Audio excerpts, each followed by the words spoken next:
Pentecost के बाद का 14वां इतवार आज हम सब सेलिब्रेट कर रहे हैं। परमेश्वर का धन्यवाद हो कि परमेश्वर ने हम सबको ये मौका फिर दिया है कि हम उसकी इबादत में सम्मिलित हैं। आज का थीम जो हमको दिया गया है वो है बैप्टिज्म एंड द लॉर्ड्स सपर, बपतिस्मा और प्रभु भोज।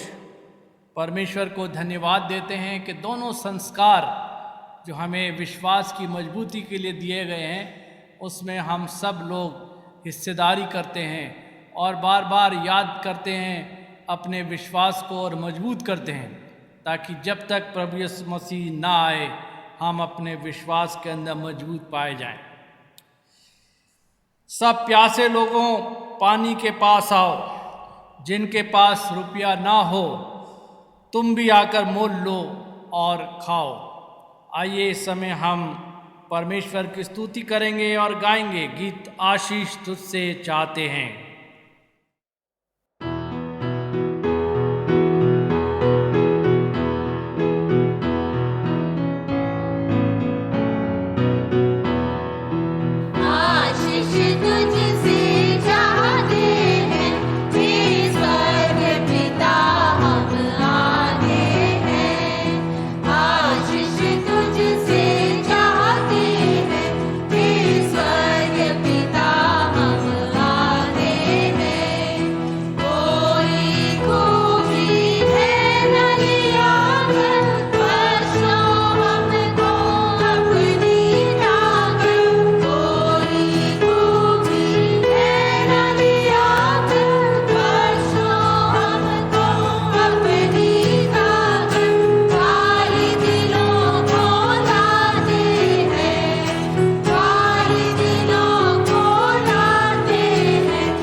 इस समय मिलकर हम सेक्शन 3, 4 और 5 पढ़ेंगे।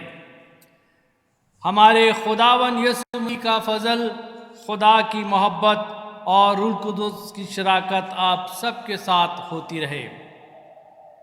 ऐ तमाम कुद्दत के खुदा, तेरे आगे सबके दिल का हाल खुला है। तुझे सबकी मुरादें मालूम हैं। और तुझसे कोई भेद छिपा नहीं।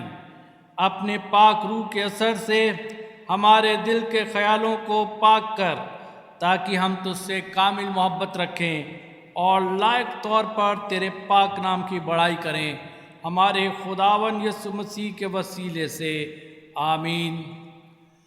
आलम बाला पर खुदा का जलाल और ज़मीन पर उसके लोगों में सुलह। खुदावन खुदा आसमानी बादशाह, तमाम कुदरत के खुदा बाप, हम तेरी परस्तिश करते, तेरा शुक्र करते और तेरे जलाल के लिए तेरी हम्द करते हैं। ऐ खुदावन यीशु मसीह, बाप के इकलौते बेटे, ऐ खुदावन खुदा के बर्रे, तू जहान का गुनाह उठा ले जाता है, हम पर रहम कर। तू बाप के दाहिनी बैठा है, हमारी दुआ कबूल कर, क्योंकि ये यीशु मसीह तू ही कुद्दूस है, तू ही खुदावन है, तू ही पाक रूह के साथ खुदा बाप के जलाल में आला है। आमीन। हम दुआ करें। कादिर मुतलक बाप आसमानी, हम तेरा शुक्र करते हैं कि तूने हम सबको इस लायक समझा है कि आज फिर हम तेरे पाक हैकल से इबादत कर रहे हैं और मिन्नत कर रहे हैं परमेश्वर कि तू हम सब पर अपना रहम का हाथ बढ़ा। जब हम आज ध्यान करते हैं बपतिस्मे की और पाक शाकत की रस्म के ऊपर, तो परमेश्वर अपने आप को हम तेरे सम्मुख लेकर आ सकें, ताकि इन रस्मों के द्वारा से हम अपने ईमान में और मजबूत हो सकें। हमारे खुदावन यीशु मसीह के नाम से मांगते हैं। आमीन।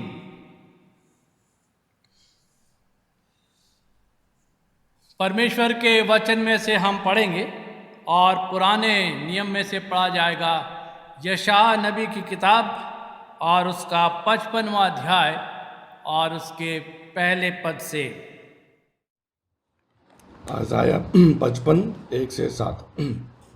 अहो सब प्यासे लोगों, पानी के पास आओ, और जिनके पास रुपया ना हो, तुम भी आकर मोल लो और खाओ। दाख मधु और दूध बिन रुपये और बिना दाम ही आकर ले लो। जो भोजन वस्तु नहीं है, उसके लिए तुम क्यों रुपया लगाते हो? और जिससे पेट नहीं भरता, उसके लिए क्यों परिश्रम करते हो? मेरी ओर मन लगाकर सुनो, तुम उत्तम वस्तुएं खाने पाओगे और चिकनी चिकनी वस्तुएं खाकर संतुष्ट हो जाओगे। कान लगाओ और मेरे पास आओ, सुनो, तब तुम जीवित रहोगे, और मैं तुम्हारे साथ सदा की वाचा बांधूंगा, अर्थात दाऊद पर की अटल करुणा की वाचा। सुनो, मैंने उसको राज्य के लोगों के लिए साक्षी और प्रधान और आज्ञा देने वाला ठहराया है। सुन, तू ऐसी जाति को जिसे तू नहीं जानता बुलाएगा, और ऐसी जातियों जो तुझे नहीं जानती तेरे पास दौड़ी आएंगी। वे तेरे परमेश्वर यहोवा और इज़राइल के पवित्र के निमित्त यह करेगी, क्योंकि उसने तुझे शोभायमान किया है। जब तक यहोवा मिल सकता है, तब तक उसकी खोज में रहो, और जब तक वह निकट है, तब तक उसे पुकारो। दुष्ट अपनी चाल चलन और अनर्थकारी अपने सोच विचार छोड़कर यहोवा की ओर फिरे, वह उस पर दया करेगा। वह हमारे परमेश्वर की ओर फिरे, और वह पूरी रीति से उसको क्षमा करेगा। ये खुदावन का कलाम है। खुदावन का शुक्र हो। हम सब मिलकर सुसमाचार में से पढ़ेंगे। यूहन्ना रचित सुसमाचार, उसका 6ठा अध्याय और उसके 47वें पद से। Gospel according to Saint John 6th chapter and beginning from 47th verse। हम सब खड़े हो सकते हैं जब सुसमाचार को पढ़ा जाता है। आज का गॉस्पेल पैसेज हमें मिलता है यूहन्ना रचित सुसमाचार, उसका 6ठा अध्याय 47वें पद से लेकर 59वें पद तक। Gospel according to Saint John chapter 6 verses beginning from 47 to 59। आए यीशु मसीह तेरा जलाल हो। मैं तुमसे सच सच कहता हूँ कि जो कोई विश्वास करता है अनंत जीवन उसी का है। जीवन की रोटी मैं हूँ। तुम्हारे बाप दादों ने जंगल में मन्ना खाया और मर गए। यह वह रोटी है जो स्वर्ग से उतरती है ताकि मनुष्य उसमें से खाए और ना मरे। जीवन की रोटी जो स्वर्ग से उतरी मैं हूँ। यदि कोई इस रोटी में से खाए तो सर्वदा जीवित रहेगा। और जो रोटी मैं जगत के जीवन के लिए दूंगा वह मेरा मांस है। इस पर यहूदी यह कहकर आपस में झगड़ने लगे, यह मनुष्य कैसे हमें अपना मांस खाने को दे सकता है। यीशु ने उनसे कहा, मैं तुमसे सच सच कहता हूँ कि जब तक तुम मनुष्य के पुत्र का मांस ना खाओ और उसका लहू ना पियो तो तुम में जीवन नहीं। जो मेरा मांस खाता और मेरा लहू पीता है अनंत जीवन उसी का है और मैं उसे अंतिम दिन फिर जिला उठाऊंगा। क्योंकि मेरा मांस वास्तव में खाने की वस्तु है और मेरा लहू वास्तव में पीने की वस्तु है। जो मेरा मांस खाता है मेरा लहू पीता है वह मुझ में स्थिर बना रहता है और मैं उसमें। जैसा जीवित पिता ने मुझे भेजा है और मैं पिता के कारण जीवित हूँ, वैसा ही वह भी जो मुझे खाएगा मेरे कारण जीवित रहेगा। जो रोटी स्वर्ग से उतरी है उस रोटी के समान नहीं जिसे बाप दादों ने खाया और मर गए। जो कोई यह रोटी खाएगा वो सर्वदा जीवित रहेगा। यह बातें उसने कफरनहूम के एक आराधनालय में उपदेश देते समय कही। यह मसीह की इंजील है। आए यीशु मसीह तेरी तमजीद हो। आइए इस समय हम परमेश्वर के वचन को सुनेंगे और हम सब ध्यान करेंगे। और आज हमारे लिए रेवरेंड मिसेस ज्योति पिल्ले जो कि NCCI के अंदर सेक्रेटरी हैं फॉर वीमेंस डेस्क, हमारे लिए परमेश्वर का वचन लाएंगी और साथ ही associate presbyter saint James church की हैं। परमेश्वर को धन्यवाद देते हैं कि उन्होंने हमारे इस निमंत्रण को स्वीकार किया है। जब हम आज सब बपतिस्मे और प्रभु भोज की रस्म के ऊपर उस विषय के ऊपर ध्यान करते हैं, हमको इस बात का पूरा ज्ञान है कि बपतिस्मा प्रभु यीशु मसीह के उस देह में सम्मिलित होने का एक तरीका है और एक बाहरी निशान है जिसमें हम अपने विश्वास को प्रकट करते हैं। बपतिस्मा और प्रभु भोज दोनों ही सैक्रामेंट्स हैं जो कि आउटवर्ड साइन हैं हमारे ईमान के और हमारे अनुग्रह के, हमारी आशीषों के। ये जो है एक ऐसा अनुष्ठान और संस्कार है जिसको हम याद करते हैं, दोहराते हैं ताकि हम अपने विश्वास के अंदर बचे रहें। परमेश्वर ने हम सबको इस अनुष्ठान के द्वारा से जो कि बपतिस्मे का है इसको रखा है ताकि हम सब उसके द्वारा से अपने विश्वास के अंदर प्रवेश हो सकें और प्रभु यीशु मसीह को अपना उद्धारकर्ता ग्रहण कर सकें। बपतिस्मा जो है सफाई का एक तरीका नहीं है जिसमें जैसा पौलुस हमको बताता है शरीर का मैल दूर करने का अर्थ नहीं है, परंतु शुद्ध मन से परमेश्वर के वश में हो जाने का अर्थ है। जब हम प्रभु यीशु मसीह को स्वीकार कर लेते हैं इसका मतलब हम अब प्रभु यीशु मसीह के वश में हैं। और जब प्रभु भोज की रस्म में हम बार बार सम्मिलित होते हैं तो हम प्रभु यीशु मसीह के उस कुर्बानी को, उस बलिदान को, उस लहू और उस मांस को जो कि क्रूस के ऊपर बलिदान किया गया हमारे पापों के लिए याद करते हैं और विश्वास के द्वारा अपने उस ईमान को जो हमने प्रभु यीशु मसीह किया है मजबूती प्रदान करते हैं। और इसीलिए प्रभु यीशु मसीह जो हमको बार बार याद दिलाते हैं और कहते हैं कि जब तक मैं दोबारा ना आऊँ तुम इसको दोहराते रहो, हम याद करते रहें ताकि हम सब भूल न जाएं कि हम प्रभु यीशु मसीह के लोग हैं। आइए इस समय हम रेवरेंड मिसेस ज्योति पिल्ले से आज के संदेश को सुनेंगे। Good morning, everyone. Today we all are observing 14th Sunday after Pentecost, and the theme for today's worship is Baptism and the Lord's Supper. As we had read in today's Gospel passage taken from Gospel according to St. John, chapter 6, verses 47 to 59. Let us all look to the Lord in prayer. Lord, give us ears to hear and a heart to meditate. And now may the words of my mouth and the meditation of all our hearts be acceptable to you, O Lord, our rock and redeemer. Amen. First of all, I would like to thank Reverend Dr. Suresh Kumar for giving me this opportunity that I can share the word of the Lord with all of you today. And my greetings to all the members and family of St. Thomas Church, Mandir Marg. May God bless all of us as we look to the Lord and meditate on His word. As it was the theme of today's meditation, which talks about baptism and the Lord's Supper. When we think about the bread and wine and the body and the blood, the church calls it a sacrament, and throughout it there are two rich sacraments universally which are recognized. There are also 5 other sacraments that are initiated in various churches, but what today we will be looking at are the 2 main sacraments that were instituted by Jesus Christ Himself. These sacraments are essential in Latin translation. These are called as the mysteries, and it is therefore these mysteries that we encounter in the presence of God made real and understandable for us. The 2 universally recognized are the baptism, which is our entry into the household of faith, and the second is the Eucharist, which is the one that we will be also considering today and which we observe eventually every Sunday when we gather in the house of the Lord. But what is sacrament?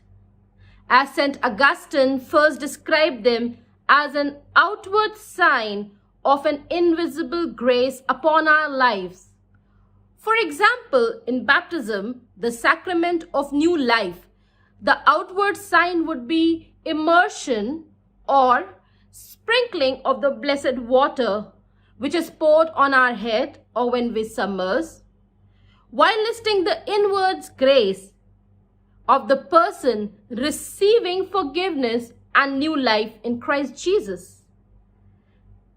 By the same token, the Eucharist, the sacrament of unity, is an outward sign, is the bread and wine, whilst in the inward is grace that we receive in life and strength through the risen Christ.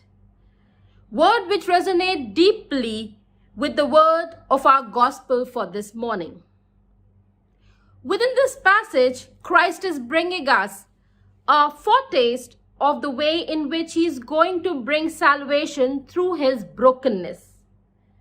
This is reflected when He says, "Those who eat my flesh and drink my blood have eternal life, and I will raise them up on that last day." Through this invitation, we become partakers of His spiritual food so that we can enter into the new covenant with Him.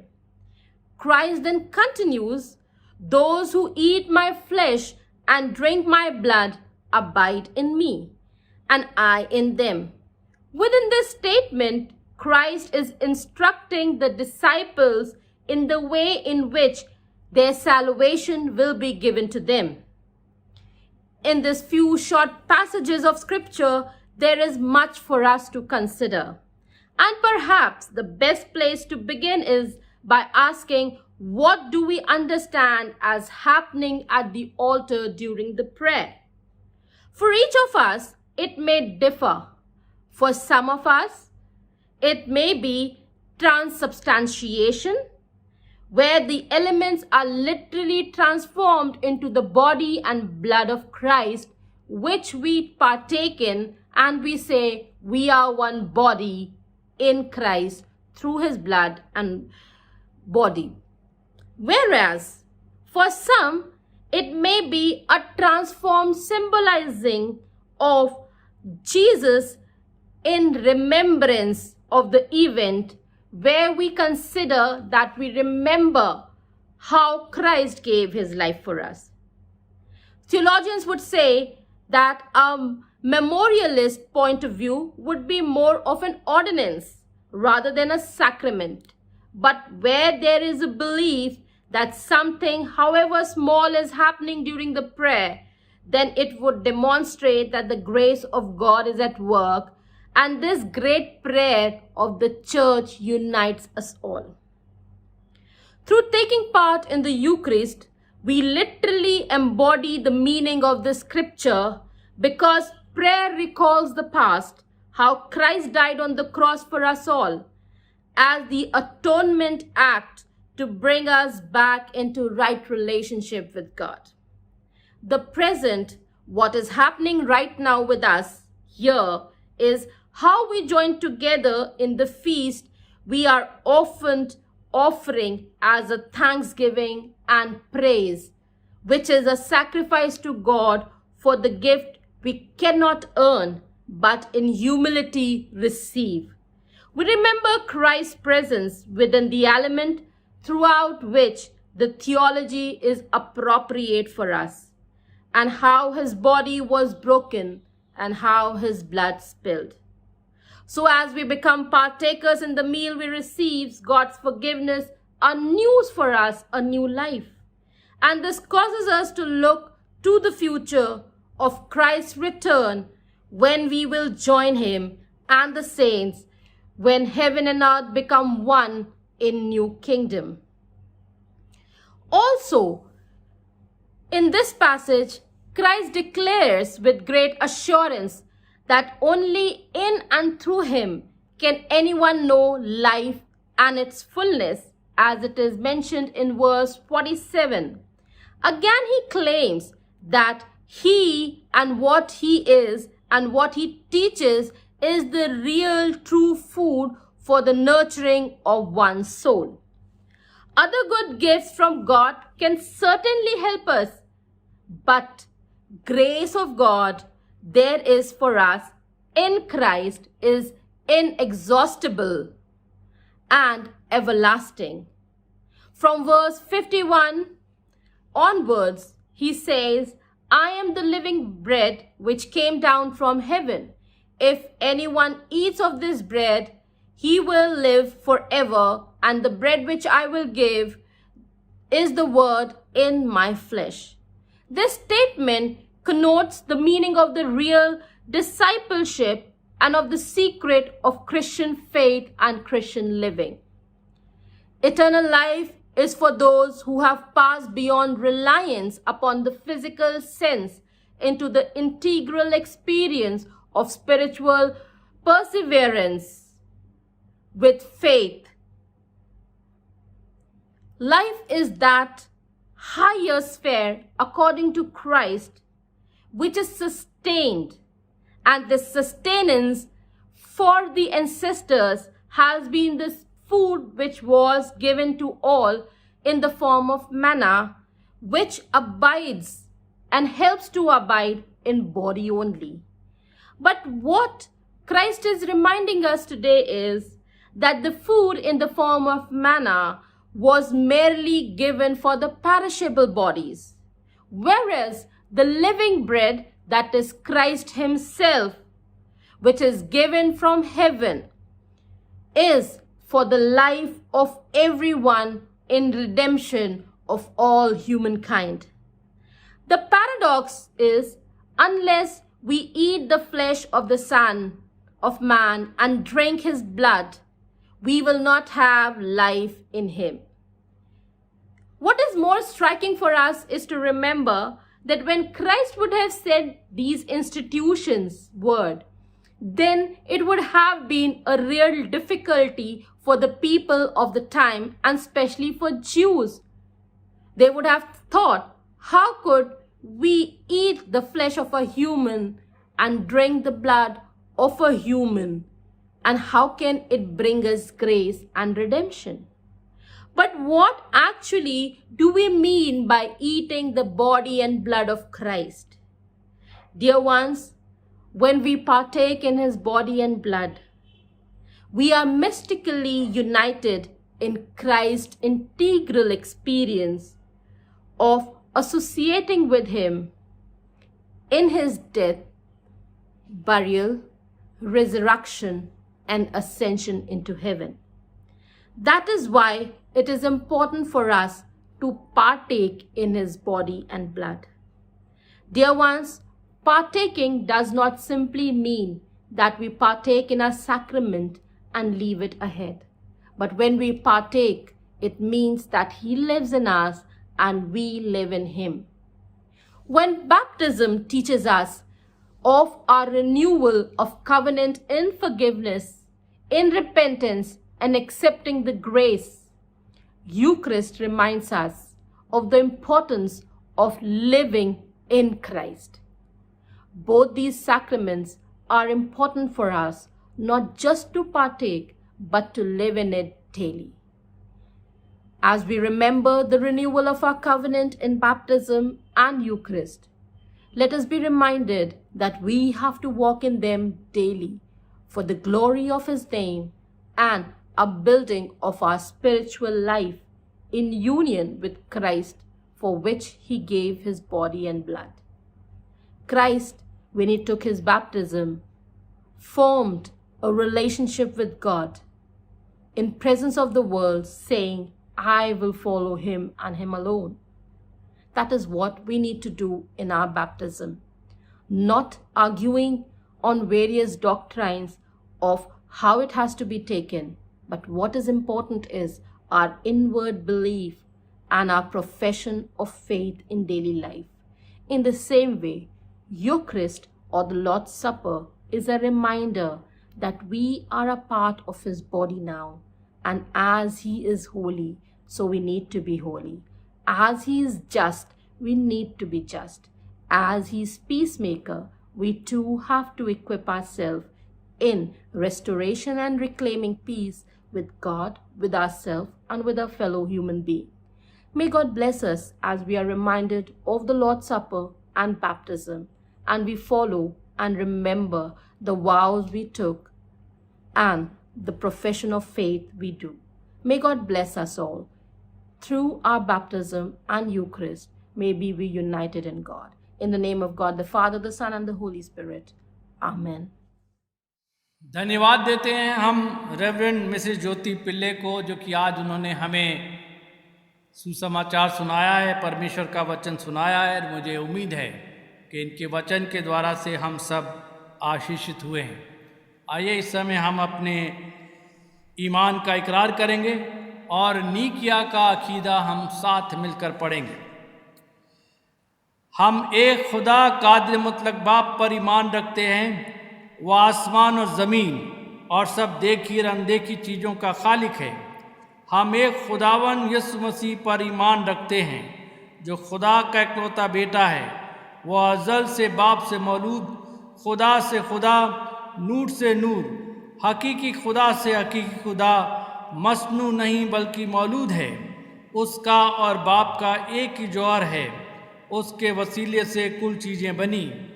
हम इंसानों के लिए और हमारी नजात के वास्ते वह आसमान पर से उतर आया। रूहुल कुदूस की कुदरत से कुंवारी मरियम से मुजस्सम हुआ, इंसान बना, पेंतुस पिलातुस के ऐद में हमारे लिए मसलूब हुआ। उसने दुख उठाया, मर गया और दफन हुआ। तीसरे दिन पाक नविश्तों के बेमुजीब जी उठा, आसमान पर चढ़ गया और बाप के दाहिने बैठा है। वो जलाल के साथ जिंदों और मुर्दों की अदालत के लिए फिर आएगा और उसकी सल्तनत कभी ख़त्म ना होगी। हम रूहुल कुदूस पर ईमान रखते हैं, जो खुदावन है और ज़िंदगी बख्शने वाला है। वो बाप और बेटे से सादिर है, उसकी और बाप और बेटे के साथ फरिश्तों ताज़ीम होती है। वह नबियों के ज़बानी बोला। हम एक पाक कैथोलिक और रसूली कलीसिया पर ईमान रखते हैं। हम एक बपतिस्मे का, जो गुनाहों की माफ़ी के लिए है, इकरार करते हैं और मुर्दों की क़यामत और आइंदा जहान की हयात का इंतज़ार करते हैं। आमीन। आइए इस समय हम सिफारशी दुआओं में जाएंगे। आइए हम सब इंसानों के लिए दुआ करें और अपनी दुआओं को खुदावंद यीशु मसीह की दायमी सिफारिश के साथ पेश करें। आया आसमानी बाप, हम तुझसे दुआ करते हैं कि सारे जहान में इंसाफ और सुलह कायम हो और हर इंसान बहुत याद से ज़िंदगी पाए। आए रहीम खुदावंद, हमारी दुआ सुन। उन सब के लिए जो इस शहर में बसते हैं और उन तमाम बातों को दूर करने के लिए भी जो एक दूसरे में फूट और झगड़े पैदा करती हैं, ताकि हमारे मुल्क में सच्ची एकता और मेल मिलाप की तरक्की हो। आए रहीम खुदावंद, हमारी दुआ सुन। उन सब के लिए जो खेती बाड़ी, उद्योग धंधे या व्यापार में लगे हुए हैं, सब मज़दूरों और कारीगरों के लिए और उन सारे लोगों के लिए भी जो हमारी ज़रूरतों को पूरा करते हैं। आए रहीम खुदावंद, हमारी दुआ सुन। तमाम उस्तादों, पढ़ने वालों, साइंसदानों, लेखकों, हुनरमंदों और उन सब के लिए भी जो दूसरे लोगों के दिलो दिमाग पर असर डालते हैं। आए रहीम खुदावंद, हमारी दुआ सुन। उन सब के लिए जो दुख या तकलीफ़ उठा रहे हैं, बेरोज़गार हैं, गरीब और भूखे हैं, मोहताज या कुचले हुए हैं, जो बीमार या मरने के करीब हैं, और उन सब के लिए भी जो उनकी मदद करते हैं। आए रहीम खुदावंद, हमारी दुआ सुन।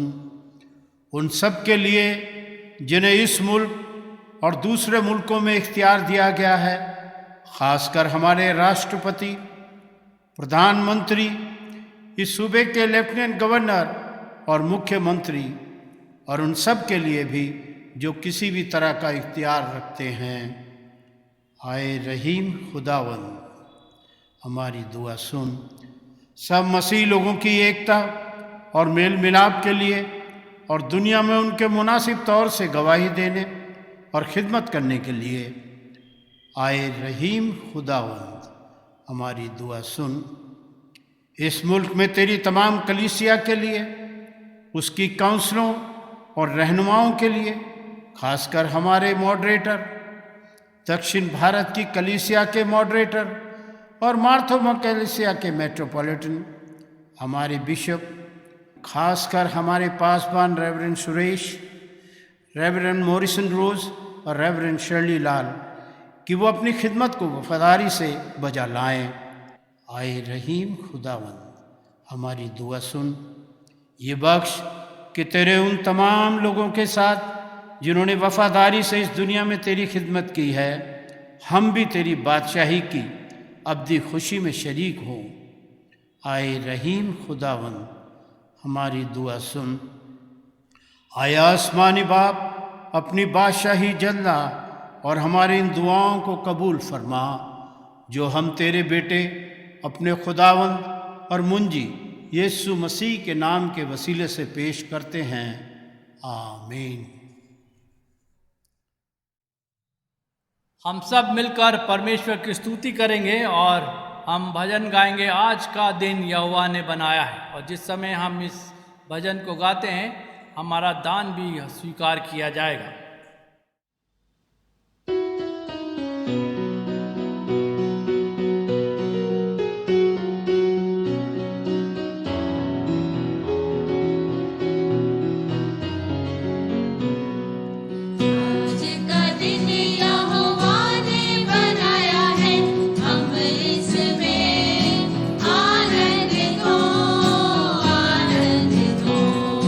आज का दिन यहोवा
आज की इबादत में आप सबका स्वागत है। जब हम ऑनलाइन वर्शिप कर रहे हैं, परमेश्वर आपको आशीष दे जब आप सब मिलकर इबादत के अंदर शरीक होते हैं।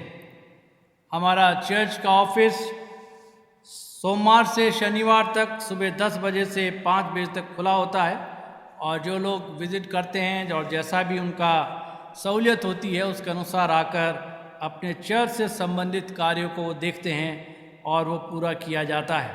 इसलिए हम परमेश्वर को धन्यवाद देते हैं। हम इन दिनों के अंदर प्रार्थनाओं में लगे रहें, एक दूसरे के लिए प्रार्थना करें, क्योंकि परमेश्वर जो सर्वशक्तिमान है, हम सबका बनाने वाला है, हमें सुरक्षित रखे और हम सबको मौका दे कि हम एक दूसरे को प्रार्थना में उठा सकें। इस समय ऑनलाइन कन्फर्मेशन क्लासेस जारी हैं। जो बच्चे कंफर्म हो रहे हैं उन्होंने मुझे अपने नाम दिए हैं, और उनकी क्लासेस जो है वो की जाती है संडे के दिन 12 बजे से। मेहरबानी से जो बच्चे एनरोल हुए हैं उनके पेरेंट्स भी ध्यान रखें कि उनको क्लास ज्वाइन करना बहुत ज़रूरी है। इसलिए सभी बच्चों से और पेरेंट्स से रिक्वेस्ट करता हूं कि आप ऑनलाइन कन्फर्मेशन क्लास जो संडे के दिन की जा रही है उसके अंदर सम्मिलित हों। आइए इस समय हम प्रार्थना करेंगे। धन्यवाद देते हैं परमेश्वर हमारी तंदुरुस्ती के लिए,